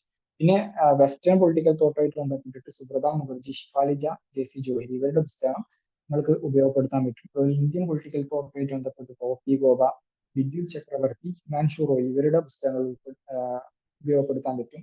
കമ്പാരേറ്റീവ് പൊളിറ്റിക്സിൽ തന്നെ JC. Johari, road Hag, Daniel കാരമനി എന്നുള്ള ഇവരുടെ പുസ്തകങ്ങൾ ഉപയോഗപ്പെടുത്താം. കമ്പാരറ്റീവ് പൊളിറ്റിക്സ് ഒരുപാട് ഡീറ്റെയിൽ ആയിട്ട് സിലബസ് ഇല്ലാത്തത് കൊണ്ട് തന്നെ വളരെ സെലക്റ്റീവ് ആയിട്ടായിരിക്കും നമ്മൾ ഇതിന്റെ ബേസിക് റീഡിങ് ചെയ്യേണ്ടത്. പിന്നെ IRO-ആയിട്ട് ബന്ധപ്പെട്ടിട്ട് നമുക്ക് ഉപയോഗപ്പെടുത്താൻ പറ്റിയ നല്ല പുസ്തകങ്ങളാണ് ഡേവിസ് ആൻഡ് സ്മിത്തിന്റെ ഗ്ലോബലൈസേഷൻ ഓഫ് വേൾഡ് പൊളിറ്റിക്സും, ആൻഡ്രൂ ഹെയ്വുഡിന്റെ ഗ്ലോബൽ പൊളിറ്റിക്സും, അതുപോലെ ജാക്സൺ ആൻഡ് സോറൻസന്റെ ഇൻട്രൊഡക്ഷൻ ടു IR എന്നുള്ള പുസ്തകം തിയററ്റിക്കലി ഉള്ള കാര്യങ്ങൾ വളരെ ആയിട്ട് അതിൽ പറഞ്ഞു വെക്കുന്നുണ്ട്. പിന്നെ ഗവൺമെന്റ് ആൻഡ് പൊളിറ്റിക്സ് എന്നുള്ള ഭാഗത്തിൽ നമുക്ക് ഏറ്റവും വളരെ സിമ്പിൾ ലാംഗ്വേജിൽ ഒരുപാട് ഫാക്ച്വൽ നോളജ് അക്വയർ ചെയ്യാൻ പറ്റിയ ഒരു പുസ്തകമാണ് ലക്ഷ്മികാന്തിന്റെ ഇന്ത്യൻ പൊളിറ്റി എന്ന് പറയുന്ന പുസ്തകം.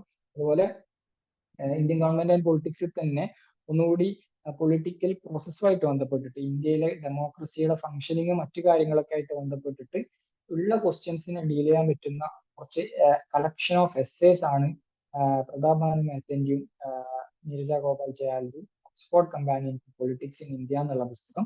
കളക്ഷൻ ഓഫ് എസ്സേസ് ആണ്. നല്ല വളരെ ഡീറ്റെയിൽഡ് ആയിട്ട് തന്നെ പല കാര്യങ്ങളെ കുറിച്ചിട്ട്, പല ആസ്പെക്റ്റിനെ കുറിച്ചിട്ടുള്ള ഡിസ്കഷൻ ഈ പുസ്തകത്തിലുണ്ട്. അതും ഉപയോഗപ്പെടുത്താൻ പറ്റും. പിന്നെ പബ്ലിക് പോളിസിയുമായിട്ട് ബന്ധപ്പെട്ടിട്ടുള്ള കാര്യങ്ങളെ വളരെ സിസ്റ്റമാറ്റിക് ആയിട്ട് നമ്മളുടെ സിലബസിൽ പറഞ്ഞിട്ടുള്ള കാര്യങ്ങളെ ബേസ് ചെയ്തിട്ടുള്ള ഒരു പുസ്തകം നിലവിൽ അവൈലബിൾ അല്ല. പക്ഷെ അത് നമുക്ക് ഇഗ്നോന്റെ നോട്ട്സ് നമ്മൾക്ക് ഓൺലൈനിൽ അവൈലബിൾ ആണ്. അതുപോലെ ഡിഫറെന്റ് UPSC ഇൻസ്റ്റിറ്റ്യൂട്ടുകളൊക്കെ പ്രൊവൈഡ് ചെയ്യുന്ന പബ്ലിക് പോളിസിന്റെ തിയറി പോലെയുള്ള കാര്യങ്ങളൊക്കെ ആയിട്ട് ബന്ധപ്പെട്ടിട്ടുള്ള നോട്ട്സും നമുക്ക് ഇതുമായിട്ട് ബന്ധപ്പെട്ട് റെഫർ ചെയ്യാൻ പറ്റിയ കാര്യമാണ്. പിന്നെ പബ്ലിക് അഡ്മിനിസ്ട്രേഷൻ എന്നുള്ളത് സിലബസിൽ നമ്മൾ കൃത്യമായിട്ട് കാണാൻ പറ്റും. സിലബസിൽ കൃത്യമായിട്ട് പറഞ്ഞിട്ടില്ലെങ്കിൽ പോലും കഴിഞ്ഞ ഈ ലാസ്റ്റ് CUT അടക്കം പല ക്വസ്റ്റ്യൻസ് ഒക്കെ വന്നിട്ടുള്ളത് പബ്ലിക് അഡ്മിനിസ്ട്രേഷനുമായിട്ട് ബന്ധപ്പെട്ടിട്ടുള്ള തിയറി പാർട്ടിൽ നിന്നാണ്. അപ്പൊ അത് ഒരു സിലബസിൽ ഡയറക്ട്ലി മെൻഷൻ ചെയ്തിട്ടില്ലെങ്കിൽ പോലും പൊളിറ്റിക്കൽ സയൻസിന്റെ പ്രധാനപ്പെട്ട ഒരു സബ് ഫീൽഡാണ് പബ്ലിക് അഡ്മിനിസ്ട്രേഷൻ എന്നുള്ളത് കൊണ്ട് തന്നെ അതിന്റെ അറ്റ്ലീസ്റ്റ് വളരെ ബേസിക് ആയിട്ടുള്ള തിയററ്റിക്കൽ അണ്ടർസ്റ്റാൻഡിങ് നമുക്ക് ഈ ഒരു മേഖലയിൽ ഉണ്ടായാൽ അതൊരു ബോണസ് പോയിന്റ് ആയിരിക്കും. ആ അർത്ഥത്തിൽ ലക്ഷ്മികാന്തിന്റെ പബ്ലിക് അഡ്മിനിസ്ട്രേഷൻ ഉള്ളത് റെഫർ ചെയ്യാൻ പറ്റും. അതിൽ തന്നെ 4 ചാപ്റ്റേഴ്സ്, ഫസ്റ്റത്തെ 4 ചാപ്റ്റേഴ്സ് ആണ് കൂടുതലും ഈ ഒരു തിയറി പാർട്ടുമായിട്ട് ബന്ധപ്പെട്ടിട്ട് നമുക്ക് വേണ്ടത്.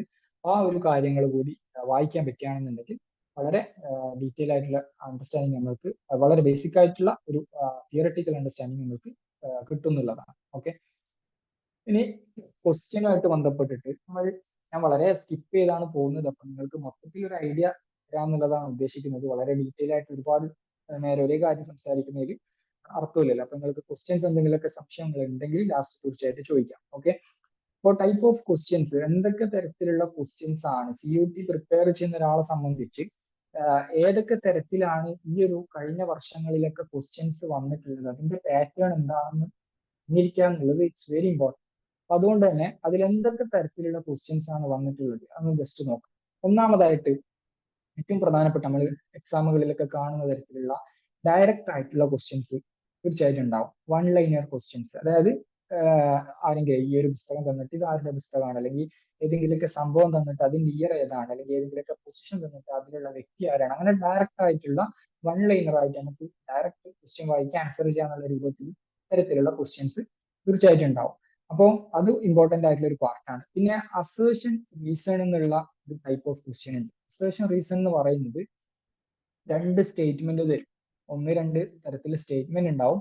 ആദ്യത്തെ സ്റ്റേറ്റ്മെന്റ് ഒരു അസേർഷൻ ആയിരിക്കും. ഈ ഒരു സ്റ്റേറ്റ്മെന്റിന്റെ ഒരു കാരണമായിട്ടാണ് രണ്ടാമത്തെ സ്റ്റേറ്റ്മെന്റ് തരിക. അത് കറക്റ്റ് റീസൺ ആണോ, 2 സ്റ്റേറ്റ്മെന്റും കറക്റ്റ് ആണോ എന്നുള്ളതൊക്കെയാണ് നമ്മൾ ചെക്ക് ചെയ്യേണ്ടത്. അത് ട്രിക്കി ആയിട്ടുള്ള ഒരു ക്വസ്റ്റ്യൻ ആയിരിക്കും. പിന്നെ സ്റ്റേറ്റ്മെന്റ് 2 സ്റ്റേറ്റ്മെന്റ് 1 and 2 തന്നിട്ട് ആ 2 സ്റ്റേറ്റ്മെന്റും ട്രൂ ആണോ ഫോൾസ് ആണോ എന്നുള്ളത് നമ്മൾ അനലൈസ് ചെയ്യാന്നുള്ളതാണ്. പിന്നെ നെഗറ്റീവ് ടൈപ്പ് ക്വസ്റ്റ്യൻസ് ഉണ്ടാവും. അതായത് കുറച്ച് സ്റ്റേറ്റ്മെന്റ് തന്നിട്ട് അതിൽ നിന്ന് ഇൻകറക്റ്റ് ആയിട്ടുള്ള സ്റ്റേറ്റ്മെന്റ് ഏതാണെന്നുള്ള രൂപത്തിലുള്ള ക്വസ്റ്റ്യൻസ് ഉണ്ടാവാറുണ്ട്. പിന്നെ മൾട്ടിപ്പിൾ സ്റ്റേറ്റ്മെന്റ് തന്നിട്ടുള്ള ക്വസ്റ്റ്യൻസ് ഉണ്ടാവും. അതായത് 5 6 സ്റ്റേറ്റ്മെന്റുകൾ 1 2 3 തരും. അതിൽ ഏതൊക്കെ സ്റ്റേറ്റ്മെന്റ് ആണ് കറക്റ്റ് എന്നുള്ളത് നമ്മൾ ഫൈൻഡ് ഔട്ട് ചെയ്യേണ്ടി വരും. ചിലപ്പം 3 സ്റ്റേറ്റ്മെന്റ് കറക്റ്റ് ആയിരിക്കും, അല്ലെങ്കിൽ 5 സ്റ്റേറ്റ്മെന്റ് കറക്റ്റ് ആയിരിക്കും. അങ്ങനെ അത്തരത്തിൽ മൾട്ടിപ്പിൾ സ്റ്റേറ്റ്മെന്റ് അത് കറക്റ്റ് ആണോ എന്ന് അനലൈസ് ചെയ്യുന്ന ക്വസ്റ്റ്യൻസ് ഉണ്ടാവും. പിന്നെ match the following as usual അത് ക്വസ്റ്റ്യൻസ് പ്രതീക്ഷിക്കണം. പിന്നെ ക്രൊണോളജിക്കൽ അല്ലെങ്കിൽ റിവേഴ്സ് ക്രൊണോളജിക്കൽ ഓർഡറിലുള്ള ഡിസെൻഡിങ് ഓർഡറിലുള്ള ക്വസ്റ്റ്യൻസ് ഉണ്ടാവും. ഓരോ സംഭവങ്ങൾ തന്നിട്ടായിരിക്കും, അല്ലെങ്കിൽ ഡിഫറെന്റ് തിങ്കേഴ്സിനെ കുറിച്ചിട്ടുള്ള ക്വസ്റ്റ്യൻസ് ആയിരിക്കും, അല്ലെങ്കിൽ പുസ്തകങ്ങളുടെ ക്രൊണോളജി ആയിരിക്കും. അങ്ങനെ ഡിഫറെന്റ് ആയിട്ട് ക്രൊണോളജിക്കൽ ക്വസ്റ്റ്യൻസ് ചോദിക്കാറുണ്ട്. റൈറ്റ്. ഇനി നമ്മൾ ഒരുപാട് കാര്യങ്ങൾ ടെക്നിക്കലി നമ്മൾ പറഞ്ഞു എങ്ങനെയാണെന്നുള്ളത്. ഇനി ജസ്റ്റ് വളരെ ബ്രീഫായിട്ട് പ്രിപ്പറേഷൻ ചെയ്യുന്നവരെ സംബന്ധിച്ച് എങ്ങനെയാണ് ഈ ഒരു CUT PG എന്നുള്ള എക്സാം ക്രാക്ക് ചെയ്യാന്നുള്ളത് നമ്മൾ കൃത്യമായിട്ട് അറിഞ്ഞിരിക്കണം. പ്രധാനമായിട്ട് ഇത് പറയാനുള്ള കാരണം, നമുക്കറിയാം നമ്മൾ പൊളിറ്റിക്കൽ സയൻസ് CUT PGക്ക് പ്രിപ്പയർ ചെയ്യുന്ന ഒരാളെ സംബന്ധിച്ച് നമ്മൾ ഏറ്റവും ആഗ്രഹിക്കുന്ന ഒരു ഇൻസ്റ്റിറ്റ്യൂട്ട് എന്ന് പറയുന്നത് സ്വാഭാവികമായിട്ടും JNU ആയിരിക്കും. ഇതിൽ ഹൈദരാബാദ് യൂണിവേഴ്സിറ്റി, ഡൽഹി യൂണിവേഴ്സിറ്റി ഒക്കെ ആയിരിക്കും ടോപ്പ് റാങ്കിങ്ങിലെ ഇൻസ്റ്റിറ്റ്യൂട്ട് ആണെന്നുള്ള അർത്ഥത്തിൽ. ഇപ്പൊ JNUവിൽ നമ്മൾ JNU തന്നെ എക്സാമ്പിൾ ആയിട്ട് എടുക്കും. JNUവിൽ പൊളിറ്റിക്കൽ സയൻസിൽ ഈ CUT PG 24ലുള്ള കട്ട് ഓഫ് എന്ന് പറയുന്നത്, ജനറലിന്റെ കട്ട് ഓഫ് എന്ന് പറയുന്നത് അറൌണ്ട് 250 എബോവ് ആണ്. 255 ഓർ സംതിങ് ആണ് ഫസ്റ്റ് ലിസ്റ്റ് വന്നപ്പോൾ JNU പൊളിറ്റിക്കൽ സയൻസിന്റെ കട്ട് ഓഫ് വന്നത് ജനറൽ കാറ്റഗറി. അപ്പോ അത് 24ന്റെ അവസ്ഥ. 23യിൽ നമ്മൾ നോക്കുകയാണെന്നുണ്ടെങ്കിൽ general cut off JNU political സയൻസിൽ വന്നിട്ടുണ്ടായിരുന്നത് അറൌണ്ട് 210ന്റെ താഴെയാണ്. അതായത് 2023 നിന്നും same exam, same syllabus base ചെയ്തുകൊണ്ടുള്ള എക്സാമിന് തൊട്ടടുത്ത വർഷമായപ്പോഴുള്ള കട്ട് ഓഫിന്റെ അവസ്ഥ എന്ന് പറയുന്നത് അറൌണ്ട് 40+ മാർക്കിന്റെ ഡിഫറൻസ് ആണ്. നമുക്കറിയാം 300 ആണ് total out of mark. 75 questions 300ലാണ് ഇൻറ്റു 4 ചെയ്താൽ 300ലാണ് ക്വസ്റ്റ്യൻസിന്റെ ടോട്ടൽ മാർക്ക് എന്ന് പറയുന്നത്. ഈ 300ൽ 250 എബോവ് ജനറൽ കാറ്റഗറിയിൽ കിട്ടിയ ഒരാൾക്ക് മാത്രമേ JNU പൊളിറ്റിക്കൽ സയൻസിൽ സീറ്റ് ലഭ്യമാവുള്ളൂ എന്നുള്ളതാണ് ലാസ്റ്റ് ഇയറിലുള്ള ട്രെൻഡ് വെച്ചിട്ട് നമ്മൾ മനസ്സിലാക്കേണ്ടത്. അത് തൊട്ട് മുന്നത്തെ വർഷം അറൌണ്ട് 40 മൈനസ് ചെയ്തിട്ട് 210 ബിലോ വന്നിട്ടുള്ള എക്സാം ഒരു വർഷം കൊണ്ട് 40+ മാർക്കിന്റെ ഡിഫറൻസ് വരുന്നുണ്ടെങ്കിൽ അത്രയും ഡൈനമിക് ആണ് എക്സാം എന്നുള്ളത് നമ്മൾ മനസ്സിലാക്കുക. ഇത് ജസ്റ്റ് JNUവിന്റെ കേസിൽ ഒരു സബ്ജക്റ്റിന്റെ കേസ് മാത്രം പറഞ്ഞതാണ്. അപ്പം ഈ ഒരു എക്സാം ബേസ് ചെയ്തുകൊണ്ടാണ്, ഈ ഒരു എക്സാമിന്റെ സ്കോർ ബേസ് ചെയ്തുകൊണ്ടാണ് നമ്മൾ പല യൂണിവേഴ്സിറ്റീസിലേക്കും അപ്ലൈ ചെയ്യുന്നത്. എന്ന് പറയുന്നത് ജസ്റ്റ് ഒരു എക്സാം കണ്ടക്ട് ചെയ്യുക മാത്രമേ ഉള്ളൂ. CUT PGന്റെ എക്സാം നിങ്ങൾ എഴുതി കഴിഞ്ഞാൽ നിങ്ങൾക്ക് അവരൊരു സ്കോർ കാർഡ് പബ്ലിഷ് ചെയ്ത് തരും. ആ സ്കോർ കാർഡ് എടുത്തിട്ട് ഓരോ യൂണിവേഴ്സിറ്റീസിന്റെ വെബ്സൈറ്റിൽ പോയിട്ട് നമ്മൾ അവരുടെ പോർട്ടൽ ഓപ്പൺ ചെയ്യുന്ന സമയത്ത് അപ്ലൈ ചെയ്യാണ് വേണ്ടത്. ഈ ഒരു സെയിം സ്കോർ വെച്ചിട്ട് മോർ ദാൻ 50 യൂണിവേഴ്സിറ്റീസിലേക്ക് നമ്മൾ അപ്ലൈ ചെയ്യാൻ ഉദ്ദേശിക്കുന്നുണ്ടെങ്കിൽ നല്ല സ്കോർ ഉള്ളവരെ സംബന്ധിച്ച് ടോപ്പ് ഇൻസ്റ്റിറ്റ്യൂട്ടുകളിൽ സീറ്റ് ഷുവർ ആണ്. ഇപ്പൊ നമ്മളുടെ പോളിഗ്രാഡിൽ തന്നെ കഴിഞ്ഞ ഈ ഒരു ബാച്ചിൽ തന്നെ JNUവിൽ 3 പേര് JNUവിൽ ജോയിൻ ചെയ്തു. ഹൈദരാബാദ് യൂണിവേഴ്സിറ്റിയിൽ ഫസ്റ്റ് റാങ്ക് നമ്മളപ്പോൾ പോളിഗ്രാഡിലുള്ള സ്റ്റുഡന്റിന് തന്നെ കിട്ടിയിരുന്നു. അങ്ങനെ ഡൽഹി യൂണിവേഴ്സിറ്റിയിലും മറ്റ് പോണ്ടിച്ചേരി തുടങ്ങിയ ഒരുപാട് ടോപ്പ് യൂണിവേഴ്സിറ്റീസിൽ റാങ്ക് കിട്ടിയിട്ടുണ്ട്. അവരുടെയൊക്കെ സ്കോർ എന്ന് പറയുന്നത് വളരെ അപ്പീലിംഗ് ആയിട്ടുള്ള നല്ല ഹൈ സ്കോർ ക്രാക്ക് ചെയ്തിട്ടുണ്ട് എന്നുള്ളതാണ്. അപ്പോൾ ഈ ഒരു രൂപത്തിൽ നമ്മൾ ഇനി എത്ര കട്ട് ഓഫിൽ വേരിയേഷൻ വരികയാണെന്നുണ്ടെങ്കിലും ഇപ്പം 250 എന്നുള്ളത് നെക്സ്റ്റ് സൈക്കിളോട് കൂടി 270 അബോവ് ആവാം. കാരണം അത്രയും ആൾക്കാർ ഓരോ വർഷവും എക്സാമിന് കോമ്പറ്റീറ്റീവ് ചെയ്തുകൊണ്ട് പ്രിപ്പയർ ചെയ്തുകൊണ്ട് കൃത്യമായിട്ട് എങ്ങനെയാണ് മൂവ് ചെയ്യേണ്ടത് എന്നുള്ളത് മനസ്സിലാക്കിയിട്ട് ആ ഒരു കാര്യത്തിന് വേണ്ടിയിട്ട് ഒരുങ്ങുമ്പോൾ നമ്മൾ പിന്നോട്ടടിക്കാൻ പറ്റില്ല. അതുകൊണ്ട് തന്നെ കൃത്യമായിട്ട് ഏതൊരു അർത്ഥത്തിലും എക്സാമിന്റെ ഈ ഒരു ഡൈനമിക് ആയിട്ട് ചേഞ്ചസ് വരുന്നുണ്ടെങ്കിൽ പോലും അതിനെയൊക്കെ ഓവർകം ചെയ്തുകൊണ്ടുള്ള ഒരു സ്കോർ തീർച്ചയായിട്ടും നമുക്ക് നേടാൻ പറ്റും. അപ്പൊ അതിന് വേണ്ടിയിട്ടുള്ള കുറച്ച് കാര്യങ്ങൾ മാത്രമാണ് ഞാൻ സൂചിപ്പിക്കുന്നത്. അപ്പൊ എങ്ങനെയാണ് നമ്മൾ ഒരു പ്രിപ്പറേഷൻ സ്റ്റാർട്ട് ചെയ്യേണ്ടത്? ഏറ്റവും പ്രധാനമായിട്ട് പറയാനുള്ളത്, നമ്മൾ എത്ര നേരത്തെ സ്റ്റാർട്ട് ചെയ്യാൻ പറ്റും അത്ര നേരത്തെ തുടങ്ങാന്നുള്ളതാണ്. ഇതിന് വേറെ ഒരു റീസണും ഒരു എക്സ്ക്യൂസും നമുക്ക് പറയാൻ പറ്റില്ല. കാരണം നമുക്കറിയാം ടോപ്പ് യൂണിവേഴ്സിറ്റീസിലുള്ള കട്ട് ഓഫ് എന്ന് പറയുന്നത് ഞാൻ സൂചിപ്പിച്ചതുപോലെ ഹൈ കട്ട് ഓഫ് ആയിരിക്കും. 300 എക്സാമിൽ നെഗറ്റീവ് മാർക്കുള്ള ഒരു എക്സാമിൽ 250 എബോവ് ഒക്കെ കട്ട് ഓഫ് വരുമ്പോൾ ആ ഒരു സ്കോറിലേക്ക് എത്തിപ്പെടുക എന്ന് പറയുന്നത് അത്ര ഈസി പ്രോസസ് അല്ല.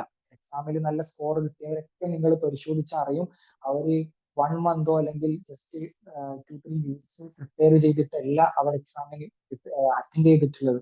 അവരോട് ചോദിച്ചാൽ അറിയാൻ പറ്റും more than 5 or 6 months continuous ആയിട്ട് പ്രിപ്പയർ ചെയ്തിട്ടാണ് അവർ പോയിട്ടുണ്ടാവുക. അപ്പൊ എത്ര നേരത്തെ സ്റ്റാർട്ട് ചെയ്യാൻ പറ്റുമോ അത്ര നേരത്തെ നമ്മൾ തുടങ്ങാന്നുള്ളതാണ്. ഇവിടെ ജോയിൻ ചെയ്തിട്ടുള്ള നിങ്ങൾ എല്ലാവരെയും സംബന്ധിച്ച് നിങ്ങൾ ഇത്രയും മോർ ദാൻ 7 months ഉള്ള ഒരു എക്സാമിന് വേണ്ടിയിട്ട് അതിൽ കൺസേൺഡ് ആയിട്ട് നിങ്ങൾ ഇവിടെ ജോയിൻ ചെയ്യുന്നതുള്ളത് തന്നെ ഏറ്റവും പ്രധാനപ്പെട്ട ഒരു പോസിറ്റീവ് ആസ്പെക്ട് ആണ്. ആ ഒരു കൺസിസ്റ്റൻസി നമ്മൾ എത്ര നേരത്തെ സ്റ്റാർട്ട് ചെയ്തിട്ട് കൺസിസ്റ്റൻസി കീപ്പ് ചെയ്യാന്നുള്ളതാണ്. ഇപ്പോൾ പ്രിപ്പറേഷൻ തുടങ്ങുമ്പോൾ നമ്മൾ എങ്ങനെയാണ് നേരത്തെ തുടങ്ങാന്ന് പറഞ്ഞപ്പോൾ എങ്ങനെയാണ് നമ്മൾ തുടങ്ങുക എന്നുള്ള ഒരു സ്റ്റാർട്ടിങ് ട്രബിൾ പലപ്പോഴും നമുക്ക് ഉണ്ടാവാറുണ്ട്. അതിൽ സൂചിപ്പിക്കാനുള്ളത് ഞാൻ ഇത് എന്റെ ഒരു എക്സ്പീരിയൻസ് ബേസ് ചെയ്തുകൊണ്ട് കൂടിയാണ് ഞാൻ ഇത് പറയുന്നത്. ചിലപ്പോൾ എല്ലാവർക്കും ഒരേ സ്ട്രാറ്റജി തന്നെ വർക്കൗട്ട് ആവണമെന്നില്ല. എക്സാമിന്റെ പ്രത്യേകത തന്നെ മൾട്ടിപ്പിൾ സ്ട്രാറ്റജീസ് ഫോളോ ചെയ്യാന്നുള്ളതാണ്. ഇപ്പോൾ ഞാൻ ഫോളോ ചെയ്തിട്ടുണ്ടായിരുന്ന ഒരു മെത്തേഡ് എന്ന് പറയുന്നത് നമ്മൾക്ക് കഴിഞ്ഞ വർഷങ്ങളിലുള്ള ട്രെൻഡ് എന്താണെന്നുള്ളത് മനസ്സിലാക്കിയാലാണ് നമുക്ക് നെക്സ്റ്റ് സ്റ്റേജിലേക്ക് നെക്സ്റ്റ് സ്റ്റെപ്പ് എങ്ങനെയായിരിക്കും എന്നുള്ളത് കൃത്യമായിട്ട് അനലൈസ് ചെയ്യാൻ പറ്റും. അതായത് രണ്ട് മെച്ചാണ് PYQ കൊണ്ട് പ്രധാനമായിട്ടുള്ളത്. ഒന്ന് നമ്മളുടെ കറണ്ട് സ്റ്റാറ്റസ് എന്താണ്, എനിക്ക് എത്രത്തോളം ഈ ഒരു മേഖലയിൽ ഈ ഒരു പർട്ടിക്കുലർ എക്സാമുമായിട്ട് ബന്ധപ്പെട്ടിട്ട് എത്രത്തോളം നോളജ് എനിക്ക് ഉണ്ട് എന്നുള്ളത് അറിയാൻ പറ്റിയ ഏറ്റവും നല്ലൊരു സ്ട്രാറ്റജിയാണ് PYQs ഒന്ന് നോക്കുക എന്നുള്ളത്. ഇപ്പൊ കഴിഞ്ഞ വർഷങ്ങളിൽ നടന്നിട്ടുള്ള ഒന്നോ രണ്ടോ സെറ്റ് ക്വസ്റ്റ്യൻസ് എടുത്തിട്ട് നമ്മൾ ജസ്റ്റ് ഒന്നും പ്രിപ്പയർ ഒന്നും ചെയ്യണ്ട, പ്രിപ്പയർ ഒക്കെ ചെയ്യുന്നതിന് മുന്നേ തന്നെ ജസ്റ്റ് ഒന്ന് ഓടിച്ചു നോക്കുക എത്ര ക്വസ്റ്റ്യൻസ് എനിക്ക് ആൻസർ ചെയ്യാൻ പറ്റുന്നുണ്ട് എന്നുള്ളത് മനസ്സിലാക്കാൻ പറ്റും. രണ്ടാമത്തെ ബെനിഫിറ്റ് എന്ന് പറയുന്നത് സ്വാഭാവികമായിട്ടും നമുക്ക് എക്സാമിന്റെ ഒരു പാറ്റേൺ നമുക്ക് അനലൈസ് ചെയ്യാൻ പറ്റും എന്നുള്ളതാണ്. കൃത്യമായിട്ട് ഇത്തരത്തിലുള്ള നേരത്തെ നമ്മൾ പറഞ്ഞ direct statement assertion reason questions ഒക്കെ ഉണ്ടാവും. അതൊക്കെ എങ്ങനെയാണ് ചോദിച്ചിട്ടുള്ളത് എന്നുള്ളത് കൃത്യമായിട്ട് അനലൈസ് ചെയ്യാൻ പറ്റും എന്നുള്ളതാണ് PYQസിലൂടെ സ്റ്റാർട്ട് ചെയ്യുന്നതിന്റെ ഒരു മെച്ചം എന്ന് പറയുന്നത്. ഇനി PYQs ഒക്കെ നമ്മൾ നോക്കിയിട്ട് നമുക്ക് അത്ര കോൺഫിഡന്റ് അല്ല, പ്രിപ്പറേഷൻ സ്റ്റാർട്ട് ചെയ്യുന്ന സമയത്ത് എനിക്ക് അത്ര കൂടുതൽ ക്വസ്റ്റ്യൻസ് ഒന്നും കറക്റ്റ് ചെയ്യാൻ പറ്റിയിട്ടില്ല, ഇനിയും ഒരുപാട് കാര്യങ്ങൾ വായിക്കാനുണ്ട് എന്നുള്ള ഒരു തോന്നൽ വരികയാണെന്നുണ്ടെങ്കിൽ നേരത്തെ നമ്മൾ സൂചിപ്പിച്ചിട്ടുള്ള സ്റ്റാൻഡേർഡ് ബുക്സ് അതല്ലാതെ മറ്റ് പല പുസ്തകങ്ങളുണ്ട്. നമുക്ക് കോൺഫിഡന്റ് ആയിട്ടുള്ള നമുക്ക് ഒന്നുകൂടി കംഫർട്ടബിൾ ആയിട്ടുള്ള പുസ്തകങ്ങൾ എടുത്തിട്ട് അത് വായിക്കാൻ വേണ്ടി തുടങ്ങാം. കാരണം ബേസിക് റീഡിങ് ബേസിക് നോളജ് ഒരു മൊത്തത്തിൽ എന്താണ് സംഭവിക്കുന്നത് ഈ ഒരു കാര്യം പൊളിറ്റിക്കൽ തിയറി പാർട്ടിൽ ഒരുപാട് ഡീറ്റെയിൽഡ് ആയിട്ട് അഡ്വാൻസ്ഡ് ആയിട്ടുള്ള ക്വസ്റ്റ്യൻസ് ഒക്കെ വരുമ്പോൾ അതിന്റെ ഏറ്റവും ബേസിക് അറിയാത്ത ഒരാളെ സംബന്ധിച്ച് എസ്പെഷ്യലി സ്റ്റേറ്റ്മെന്റ് ക്വസ്റ്റ്യൻസ് ഒക്കെ ആകെ ഡിഫിക്കൽട്ട് ആയിട്ട് അത് മാറിപ്പോകും. അപ്പം വളരെ ബേസിക്സ് എന്താണെന്നുള്ളത് as A political science students ഈ ഒരു പാർട്ട് ബേസിക് ആയിട്ടുള്ള പാർട്ടുകൾ അറിഞ്ഞിരിക്കേണ്ടി വരും. തിയററ്റിക്കൽ പാർട്ട് എസ്പെഷ്യലി അറിഞ്ഞിരിക്കേണ്ടി വരും, അങ്ങനെ അറിഞ്ഞിരിക്കേണ്ടതായിട്ട് വരും. അപ്പോൾ ബേസിക് പുസ്തകങ്ങളിലൂടെ സ്റ്റാർട്ട് ചെയ്യാന്നുള്ളതാണ് മറ്റൊരു പ്രധാനപ്പെട്ട കാര്യം. പിന്നെ തേർഡ്ലി നമ്മൾക്ക് മാക്സിമം ക്വസ്റ്റ്യൻസ് സോൾവ് ചെയ്യപ്പെടാൻ പറ്റണം എന്നുള്ളതാണ്. നമ്മൾ പുസ്തകങ്ങൾ കുറച്ച് പുസ്തകങ്ങളൊക്കെ വായിച്ച് അല്ലെങ്കിൽ നേരത്തെ നമ്മുടെ ഡിഗ്രി പൊളിറ്റിക്കൽ സയൻസ് UG ചെയ്തവരെ സംബന്ധിച്ച് ഓൾമോസ്റ്റ് ചില കാര്യങ്ങളെ കുറിച്ചുള്ള ഒരു ബേസിക് അണ്ടർസ്റ്റാൻഡിങ് നോളജ് ഉണ്ടാവും സ്വാഭാവികമായിട്ടും. അപ്പൊ ആ ഒരു നോളജ് വെച്ചിട്ട് ഇനി കൂടുതൽ ഒന്നുകൂടി ഇംപ്രൂവ് ചെയ്യണം എന്നുള്ള രൂപത്തിലേക്കാണ് പോകുന്നതെങ്കിൽ അങ്ങനെയാണ് ഒരു സ്റ്റാറ്റസ് എങ്കിൽ മാക്സിമം ക്വസ്റ്റ്യൻസ് സോൾവ് ചെയ്യാൻ വേണ്ടി ശ്രമിക്കുക എന്നുള്ളതാണ്. അപ്പോൾ സോൾവ് ചെയ്യുമ്പം CUT PG ഞാൻ സൂചിപ്പിച്ചു, ഇത് 3 വർഷം നമുക്ക് 3 വർഷത്തെ ക്വസ്റ്റ്യൻസ് മാത്രമാണ് CUT PG എന്നുള്ള പേരിൽ അവൈലബിൾ ആയിട്ടുള്ളത്. അപ്പൊ അതിന്റെ മുന്നേത്തെ വർഷങ്ങളിലൊക്കെ നടന്നിട്ടുള്ള എക്സാംസ് ഉണ്ട്, CUCET ഉണ്ട്. അതല്ലാതെ ഡിഫറെന്റ് ആയിട്ട് യൂണിവേഴ്സിറ്റീസ് അവരുടെ തന്നെ സെപ്പറേറ്റ് ടെസ്റ്റുകൾ നടത്തുന്നുണ്ട്. ഈവൻ ജാമിയ മില്ലിയ അലിഗഡൊക്കെ CUTയിൽ ഇപ്പം വന്നിട്ടില്ല, അവരുടെയൊക്കെ എൻട്രൻസ് ഉണ്ട്. ഇനി ഇതല്ലാതെ ഇതിന്റെ മുന്നേ DU, JNU അതുപോലെ ഹൈദരാബാദ് യൂണിവേഴ്സിറ്റീസ് ഒക്കെ നടത്തിയിട്ടുള്ള അവരുടെ ടെസ്റ്റിന്റെ പേപ്പേഴ്സ് ഉണ്ട്. അപ്പൊ ഇത്തരത്തിലുള്ള ഓരോ യൂണിവേഴ്സിറ്റീസിലും PYQs എടുത്തിട്ട് അത് സോൾവ് ചെയ്യാൻ വേണ്ടി ശ്രമിക്കും നമ്മളുടെ സബ്ജക്ട് പേപ്പർ. അതുപോലെ UGC നെറ്റ് എക്സാമിനെ കുറിച്ചിട്ട് നിങ്ങൾ കേട്ടിട്ടുണ്ടാവും. UGC നെറ്റ് എന്ന് പറയുന്നത് നമ്മളുടെ അസിസ്റ്റന്റ് പ്രൊഫസർഷിപ്പിന് വേണ്ടിയിട്ടുള്ള എക്സാമാണ്, അതുപോലെ ഫെലോഷിപ്പിന് വേണ്ടിയിട്ടുള്ള എക്സാമാണ്.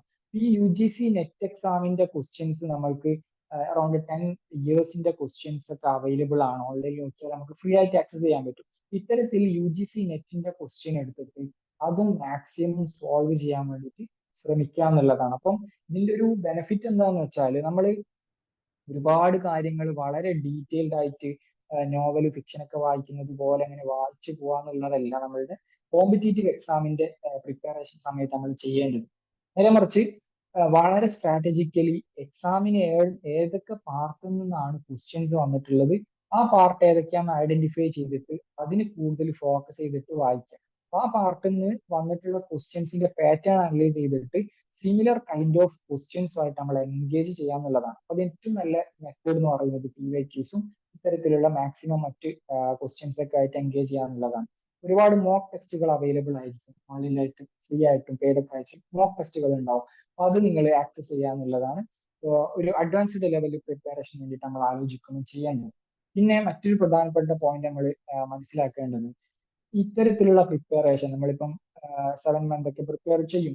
ഈ ഒരു ഇത്രയും ലോങ് ടേം ആയിട്ടുള്ള പ്രിപ്പയർ ചെയ്യുമ്പം സ്വാഭാവികമായിട്ട് നമുക്ക് സംഭവിക്കുക എന്താണെന്ന് വെച്ചാൽ നമ്മൾ വായിക്കുന്ന കാര്യങ്ങളൊക്കെ വളരെ ഡീറ്റെയിൽ ആയിട്ട് ചിലപ്പോൾ നോട്ട് ഉണ്ടാക്കി വെക്കും. വളരെ ഡിസ്ക്രിപ്റ്റീവ് ആയിട്ടുള്ള നോട്ടുകൾ ഉണ്ടാക്കി വെക്കും. അത് മോശം ആണോ എന്ന് ചോദിച്ചാൽ അത് എങ്ങനെ ബാധിക്കാന്ന് വെച്ചാൽ നമ്മൾ ഡിസ്ക്രിപ്റ്റീവ് ആയിട്ട് ഉണ്ടാക്കുമ്പോൾ നമ്മളിപ്പോൾ വായിക്കുന്ന കാര്യങ്ങളൊക്കെ നമുക്ക് മനസ്സിലാവും. അത് വളരെ ഡിസ്ക്രിപ്റ്റീവ് ആയിട്ട് നോട്ട് ഉണ്ടാക്കി വെക്കുമ്പോൾ ലാസ്റ്റ് ടൈമിൽ നമ്മൾ റിവിഷൻ ചെയ്യുന്ന സമയത്ത് അത് മൊത്തത്തിൽ കവർ ചെയ്യാന്നുള്ളത് കുറച്ച് ഡിഫിക്കൽട്ട് ആവും. ഇപ്പം ചെയ്യാൻ പറ്റിയ ഏറ്റവും നല്ല സ്ട്രാറ്റജി എന്ന് പറയുന്നത് വായിക്കുന്ന കാര്യങ്ങളെ ഷോർട്ട് നോട്ട് രൂപത്തിൽ അത് ഒന്നുകൂടി നല്ല രൂപത്തിൽ മൈൻഡ് മാപ്പിംഗ് രൂപത്തിലൊക്കെ ഗ്രാഫിക്കലിയൊക്കെ റെപ്രസെന്റ് ഒക്കെ ചെയ്ത് ഒന്നുകൂടി നമുക്ക് വിഷ്വലി അപ്പീലിംഗ് ആയിട്ട് നമുക്ക് ഒന്നുകൂടി സിമ്പിൾ ആയിട്ട് കാര്യങ്ങളെ ഗ്രാസ്പ് ചെയ്യാൻ പറ്റുന്ന രൂപത്തിൽ അതിനെ ക്രോഡീകരിക്കുക. അത് വളരെ ഡിസ്ക്രിപ്റ്റീവ് ആയിട്ട് എസ്എ ടൈപ്പിൽ തന്നെ എഴുതി വെക്കണം എന്നില്ല. ഓരോരുത്തരുടെ ഇൻട്രസ്റ്റ് ഉണ്ടാവും. ചിലർക്ക് എസ്എ ടൈപ്പിൽ എഴുതി ഒന്നുകൂടി കംഫർട്ടബിൾ ഫീൽ ചെയ്യുന്നവരുണ്ടാവും. പക്ഷെ നമ്മൾ മനസ്സിലാക്കേണ്ടത് objective type multiple choice questions മാർക്കുള്ള ഒരു എക്സാം ആണ്. ഡിസ്ക്രിപ്റ്റീവ് ആയിട്ട് നമുക്ക് എക്സാം എഴുതേണ്ട ആവശ്യമില്ല. അതുകൊണ്ട് അത്തരത്തിൽ ഹൈലി ഡിസ്ക്രിപ്റ്റീവ് ആയ നോട്ടുകൾ പരമാവധി ഒഴിവാക്കിയിട്ട് മാക്സിമം നമ്മൾ ഇത്തരത്തിലുള്ള ഫാക്ച്വൽ കണ്ടന്റുകളെ മൈൻഡ് മാപ്പിംഗ് രൂപത്തിലൊക്കെ ക്രോഡീകരിക്കുക. തിയററ്റിക്കൽ പാർട്ടൊക്കെ നമ്മൾ ചെറിയ രൂപത്തിലൊക്കെ ഡിസ്ക്രിപ്റ്റീവ് ആവശ്യമെടുത്ത് മാത്രം ഉപയോഗപ്പെടുത്താം. ഓക്കെ. പിന്നെ മറ്റൊരു അഡ്വാൻസ്ഡ് ആയിട്ട് ചെയ്യാൻ പറ്റിയ ഒരു സ്ട്രാറ്റജി എന്ന് പറയുന്നത് ഗൈഡുകൾ ഉണ്ടാവും. ഓൺലൈനിൽ പല ഗൈഡുകൾ അവൈലബിൾ ആയിരിക്കും. ഇപ്പോൾ ഇൻസ്റ്റിറ്റ്യൂട്ടുകളൊക്കെ ഓഫർ ചെയ്യുന്ന ഗൈഡുകൾ ഉണ്ടാവും. അപ്പൊ അത് നമ്മൾ റെഫർ ചെയ്യാന്നുള്ളതാണ്. ഇത് പൊതുവെ ഗൈഡുകളുടെ ഒരു പ്രത്യേകത എന്ന് പറയുന്നത് ഗൈഡ് എന്ന് പറയുന്നത് പണിയെടുക്കാൻ അത്ര താല്പര്യമില്ലാത്ത മടിയന്മാർക്ക് വേണ്ടിയിട്ടുള്ള ഒരു ടൂളാണ് ഗൈഡ് നമ്മൾ മനസ്സിലാക്കൽ. ഇത് അങ്ങനെ ചെയ്യാൻ പറ്റില്ല. കാരണം ഒന്നും വായിക്കാതെ ഡയറക്റ്റ് ഈ ഗൈഡുകളെ പോയിട്ട് ആശ്രയിച്ചാൽ ചിലപ്പോൾ നമുക്ക് എന്ത് ചെയ്യാൻ പറ്റില്ല, വളരെ ബേസിക് ആയിട്ട് അറിയേണ്ട നോളജുകളൊന്നും കിട്ടില്ല. ഗൈഡിൽ ഒരുപാട് ഇൻപുട്സ് ഉണ്ടാവും, പക്ഷെ അത് നമ്മൾക്ക് സെയിം സിമിലർ കൈൻഡിൽ വന്നാൽ മാത്രം ഉപയോഗപ്പെടുത്തുന്ന രൂപത്തിൽ അത് ചുരുങ്ങി പോകും.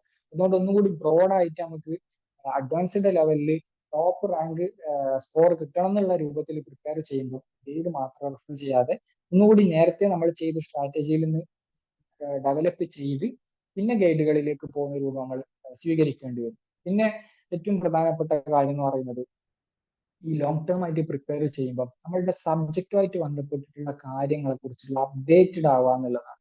അപ്പം പുതിയ പുതിയ ഇൻഫോർമേറ്റീവ് ആയിട്ടുള്ള കാര്യങ്ങൾ നമ്മളുടെ സബ്ജക്ട് ബേസ് ചെയ്തുകൊണ്ട് തന്നെ നടക്കുന്നുണ്ടാവും. ഡിഫറെന്റ് ആയിട്ടുള്ള സ്കോളേഴ്സ് അവരുടെ പുസ്തകങ്ങൾ കാര്യങ്ങളൊക്കെ പബ്ലിഷ് ചെയ്യുന്നുണ്ടാവും. ഇത്തരത്തിലുള്ള കാര്യങ്ങളെ കുറിച്ചിട്ട് ഒരു സബ്ജക്റ്റുമായിട്ട് ഒരു കണക്ട് ഉണ്ടാവുക എന്നുള്ളതാണ്. ഓക്കെ. പിന്നെ ഏത് യൂണിറ്റും നമ്മൾ ഒഴിവാക്കാൻ പറ്റില്ല. നമ്മൾ പൊതുവെ കോമ്പറ്റേറ്റീവ് എക്സാമിന് സംഭവിക്കുന്ന ഒരു കാര്യം എന്ന് പറയുന്നത് നമ്മൾ ചില യൂണിറ്റിന് നല്ല പ്രാധാന്യം കൊടുക്കും. ഫോർ എക്സാമ്പിൾ ഇപ്പം തിയറി പഠിക്കാൻ താല്പര്യമുള്ള ഒരാളെ സംബന്ധിച്ച് പൊളിറ്റിക്സ് നല്ലോണം നോക്കും.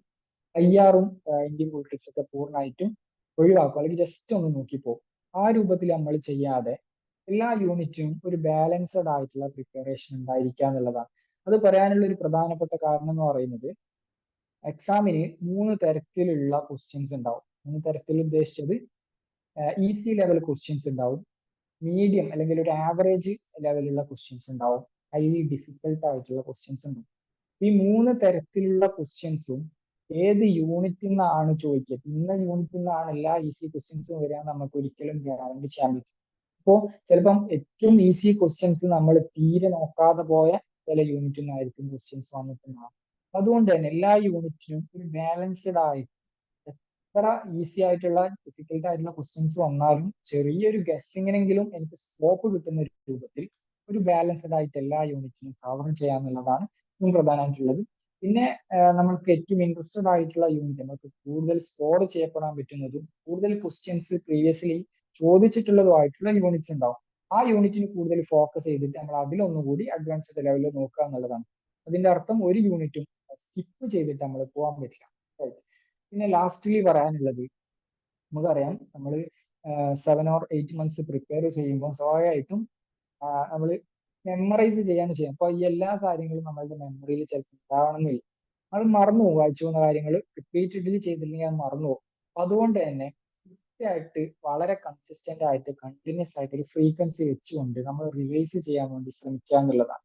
റിവിഷൻ ഇല്ലാതെ ഒരുപാട് കാര്യങ്ങൾ നമ്മൾ വായിച്ചു പോയിട്ട് ലാസ്റ്റ് എക്സാമിന്റെ സമയമാകുമ്പോൾ ഒന്നും ഓർമ്മയിൽ ഇല്ലാതെ പോകുന്ന ഒരു അവസ്ഥ ഉണ്ടാകുന്നില്ല. അതിനു വേണ്ടിയിട്ടാണ് പറഞ്ഞത് ഹൈലി ഡിസ്ക്രിപ്റ്റീവ് ആയിട്ടുള്ള നോട്ടുകൾ ഒഴിവാക്കിയിട്ട് ഒന്നുകൂടി നമുക്ക് പെട്ടെന്ന് കാര്യങ്ങൾ മനസ്സിലാവുന്ന രൂപത്തിൽ ഡിഫറെന്റ് ടെക്നിക്സ് ഉപയോഗിച്ചുകൊണ്ട് നമുക്ക് നോട്ട് ക്രിയേറ്റ് ചെയ്യാം. ആ നോട്ട് തന്നെ വീണ്ടും വീണ്ടും റിവൈസ് ചെയ്യാം.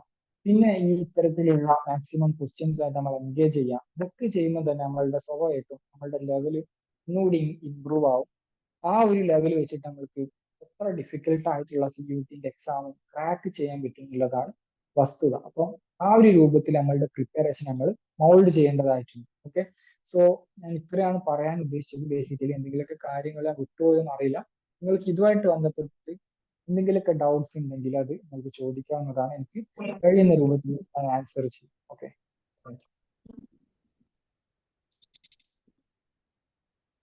നിങ്ങൾക്ക് ചാറ്റ് ബോക്സിൽ ടൈപ്പ് ചെയ്യോ അല്ലെങ്കിൽ മൈക്ക് ഓപ്പൺ ആക്കിയിട്ട് നിങ്ങൾക്ക് നേരിട്ട് ചോദിക്കാവുന്നതാണ്.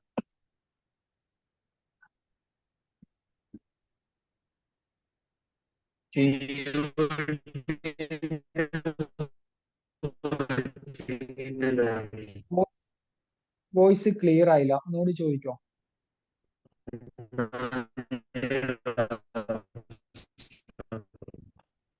ആകാശിന്റെ വോയിസ് ക്ലിയർ അല്ല. നിങ്ങൾ ചാറ്റ് ബോക്സിൽ